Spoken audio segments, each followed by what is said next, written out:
Okay, mayong mudto na usab kanatong tanan Luzon, Visayas ug Mindanao.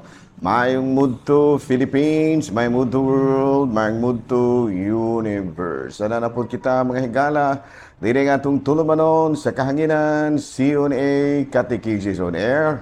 O ako lang gihapon kini inyong ubos nga alagad, Reverend Padre Edwin Academia Acab. So, kumusta naman mo mga higala? Naginaod ko nga wala mo'y ubo, walay sip-on, walay rayuma, walay labad sa ulo, walay katol-katol sa lawas. Pero, naginhawa pa.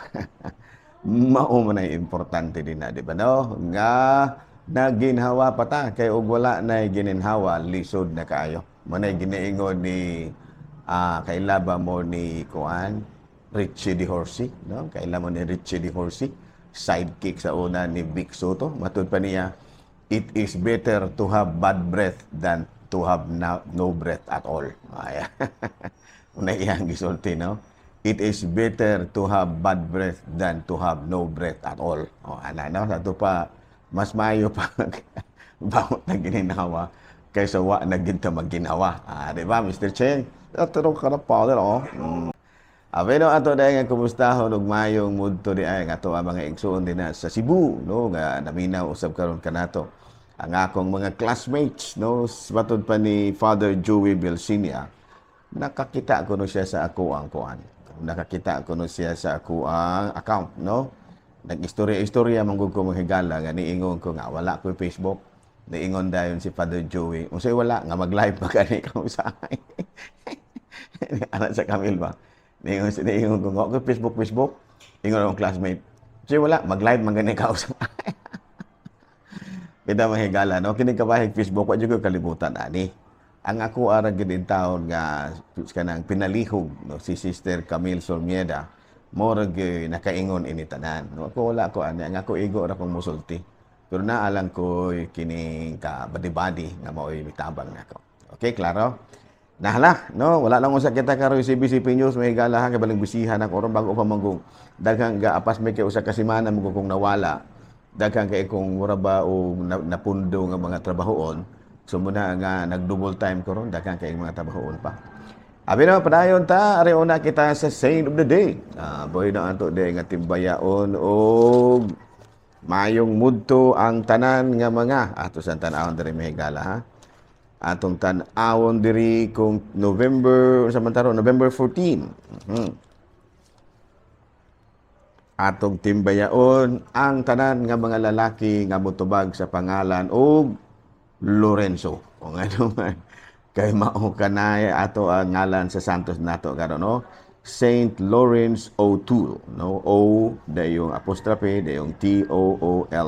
Saint Lawrence O'Toole. Usa kini siya ka German, no, Bishop of Dublin. Usa ka holy man o niya matud pa kining kuan kay kini siya kana bitang og sa ato pa na kalmahon nga klases pagkatao. He negotiated for the reconciliation of the kana bitang feud between the King of England and Ireland. No, sa ato pa na nag-away mo guning King of England and Ireland. Unya siya mismo mo nakapareconcile kanila. No, si Bishop Lawrence O'Toole, no, ingon ni ana ka matud pa balaan kini si San Lorenzo O'Toole, no, responsible for many reforms in his diocese. So daghang kayong mga gitawag natong kausaban sa iyahang diocese kini si San Lorenzo O'Toole, taga West Germany kini sa West Germany. Adi kay West Germany, taga Germany, wala pa man malbahin sa una. Hantod karon na nabahin man unta to, no, pero nakuha na nabalik na. No? So karong adlaw ang atong santo karon mao si San Lorenzo O'Toole. Okay. Nahala, no, may magto na kanatong tanan. Kumusta naman day ako ang mga igsuon, mga kaigsuonan din na sa akong lungsod, akong mga katagilungsod, no, akong mga kapamilya, akong mga kapuso. Ayan, no, ang akong mga katagilungsod, no. Ang taga ko actually natao ko mahigala dito sa Panabo, Davao. Kaya ang akong mga ginikanan si Papa ug si Mama nang kuan man dito nang migrate sila dito. Pero kuan man sila kanang nakahuna-huna nga mobalik diri sa Negros muna nga dito ko natawo sa Mindanao pero diri ko nagtubo sa Negros Manhuyod. Ana. Nahalalo, padayon ta mga higala sa atuang nga mga pagpangalagat. So ari kita sa atuang mga pagtulunan. Okay, ang unang pagtulunan. Why do we Catholics call Mary our mother? Nganong ato mang gitawag, no? Si Mama Mary nga atong inahan, no? Dili pagid ordinaryo nga inahan sa kanunayang panabang. Pero one of the bases, in English tagamay mahigala, no? One of the bases usa sa mga basihan ngano nga gitawag nato si Santa Maria ug Mama Mary mao kining ania sa pahamay higala ha kay murag nagkalisod-lisod ko diri gamay. Dira. Oh, diyan na. Kini atong mabasa diha sa Juan kapitulo 19 bersikulo 26 hangtod sa 27. Sa atong mabasa diri matud pa diri sa pagkakita ni Hesus sa iyang inahan ug sa tinud-an nga iyang gimahal nga nagbarog didto, miingon siya sa iyang inahan, "Babayi, siya ang imong anak." Unya miingon siya sa tinud-an si San Juan ha, siya ang imong inahan. So kadadto gidala sa tinud-an si Maria aron didto na magpuyo sa ilang balay. Sa ato pa ina na siya mo ni atiman kang Mama Mary sa iyaha na nga sa iyaha nga pagkatigulangon.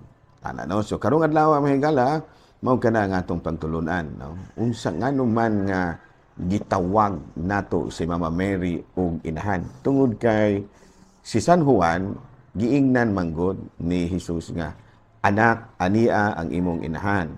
No, Mama Mary giingnan po niya babae ania ang imong anak. So Saint John became a symbol of all humanity in Christ. Sa ato pa, si San Juan, maoy nahimong simbolo, no? Nga nagrepresenta sa tanang katawhan ni Kristo. Kasi ato pa, giingnan man ni Mama Mary, ni Jesus, si Mama Mary, si San Juan nga ania ang imong anak, unya kay si San Juan nagrepresenta man kanato sa ato pasamara nga kita mo giingnan sa atong mahal ni Jesus, ania ang imong anak, ania ang imong inahan. Klaro? So muna, that is one of the basis ngano nga ato nga giila si Mama Mary nga atong inahan, which is dili man po pag-unsa mahigala, no? Kung imong yung tanawon si Mama Mary, kung mituo ra gyud ka nga si Mama Mary imong anak, no? Nga imong anak, imong inahan, dako kay gikatabang. There are so many sa ako lang personal ba kinabuhi. Daghang kaayog mga matod pa kaayuhan nga akong gi-attribute usab sa pangaba sa mahal nga Birhen Maria, no? Sa mahal nga Birhen Maria. Usa na ni ana kining among mga project sa parokya. Nako na-influence ko ni Archbishop John Doe nga matud pa niya. Kung gusto ka nga sa imong parokya dili ka maglisod financially, pangayo og panabang sa mahal nga Birhen. Yes, kung atong tan-awon si Archbishop John Doe, no? Nakapatukod siya daghan kaayong mga projects nga wala mangitag amot. Wala mangayog amot sa mga tao. Wala may daghan bang mga mga fundraising ba? Wala siya mga fundraising. Ang iyahar gyud nga kada kadlawon siya nagrosaryo. O tungod diini isip tinud-an usab ni kanhiya Arsobispo nato John Doe. Akong gihimo every day at 5 o'clock in the morning nagkuang gyud pug ko kanang nag-lead pug ko sa mga tao. Ako gimag-una nga magrosaryo mi kada adlaw. No, kada adlaw gina mag-ulan ug mag-init. Okay, kadlaw. Mag-ulan man o dili ana no. Sumunda nga sigon sa akong na-experiencehan, murag wala kay ko maglisod ka bahay kwarta. When it comes to financial, daghang ikong projects, may gala. Kung imo kong arion sa iyungon, balindaghanan ako mga project nga galastuhan gyud pero kaluoy Ginoo gyud ko maglisod, no? Nakapatukod ko og tulo ka andana nga kumbinto. Nakapatukod po mga kapilya, nakahimo ko mga kapilyas bukid. Unya karong bag-o hapit na pud mahuman ding among gitukod nga side chapel. Unya libre sa among diring kasalba. Labi na gayud sa mga pobre natong mga igsuon, gilibre na ko tanan mahigala. Gilibre na ko tanan, libre simbahan, libre kana sa mga indigents ba. Kana bitawng sa ato pa na ana gyud sa laylayan. Ana bang naa ba gyud sa kalisdanan gyud ba? Libre simbahan, libre munisipyo, libre pa gani Buda. Wa pa gani siguro librehon pa na kog kaon. Pero dili na ako imuluto, tagaan ra na ako gamay allowance. Ngano man, tungod sa gugma na siya, pero kaluoy Ginoo, wa jud ko maglisod. No, saksi mga tao diri sa Ayungog nga daghan kay mga projects pero wala gyud nahitabo nga nagkaingon-ingon, wala koy utang, wala tanan. And of course, on all of this, akong gi-attribute ni Mama Mary. Ano mo nang akamo, pagdebosyon gamos man nga birhen kay si Mama Mary, kung imong ilhon si Mama Mary nga imong inahan, ilhon po kaniya nga yang anak, no? No, if you consider Mama Mary as your mother, she will also consider you as her son. Muna no, so muna nga ato lang yung imo lang mga laing relihiyon moingon nga muna sabi na gud mi total wala man po may maghilabot ninyo ang amo ara gyud nga nagdebosyon ra gyud mi sa mahal nga birhen kasi alang kanamo siya ang among inahan. Unya kun atong basahon sa Colosas Kapitulo 1, versikulo 18, kini nagkanayon, si Jesus ang ulo sa iyang lawas nga mao ang simbahan. No? Sa ato pa si Kristo mao di ay kita ang simbahan.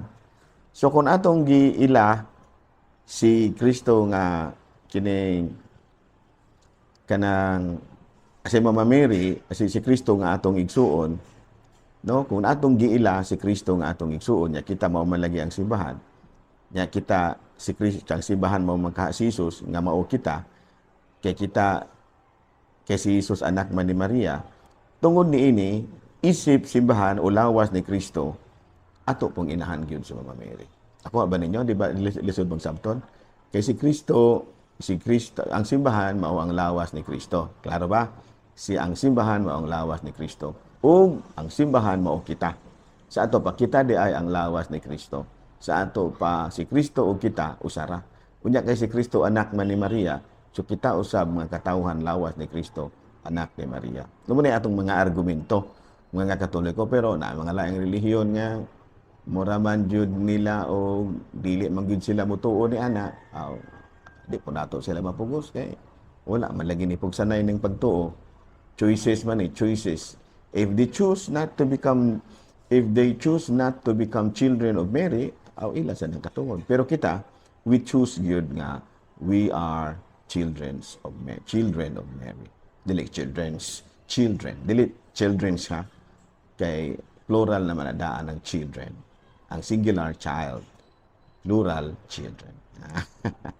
may nang ato dayong bakwion mga igalang sayop kay basig makaingon niya mga nasipyata. Which is tinuod po yun. So, kumusta naman mga gala? Okay ra mo din na, ha? No? Alang na atong mga kaigsuunan nga nagsulod niya itong programa, padayon gihapon kita, no? O niya rata mo undang mga higala o wala na tayo gininhawa. Muna ginaingo ni Richie de Horsi. It is better to have bad breath than to have no breath at all. Sa ito pa kung wala na tayo maginhawa, ay wala na tayo mahiwa na. Saan man na ito nga gitawag naman tas Ginoo. Pero niya pata sa kalibutan, serbisyo ra kita. Another question. Padahal unsa maning BEC? BEC. Ando na may ingon ka man na ba baboy itik o kandi ka. Ano ang mga dili. BEC meaning Basic Ecclesial Community. Unya mao kini ang simbahan nga anaa naglihok diha sa mga kasilinganan. No, kanang gitawag og kanang gagmayng simbahanong katilingban.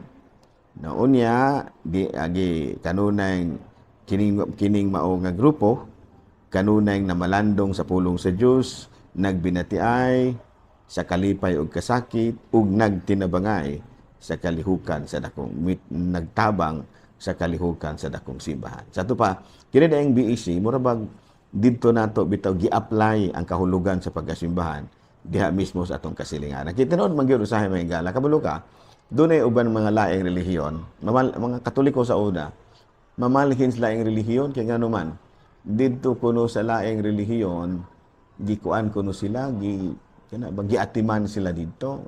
Muna, tinood man, sad gina, no? Nga tinood, giatiman kay Jute, ramang po sila. Pero kita, dako man ta kayo, pero mahimo rang gamay, kaya ato magipagamyan. Imbis nga dakong simbahan, nahimo ng gamay. Muna gitawag na to basic ecclesial communities. Pwede, ato lang unya pod nga ipasabot og may ng BEC mahigala ha kay importante kay kana karon mo kanay pamaagi nga diin ang simbahan mapuy-an nato diha mismo sa atong kasilinganan. Kay usahay manggod para nato ang simbahan dira dakong simbahan.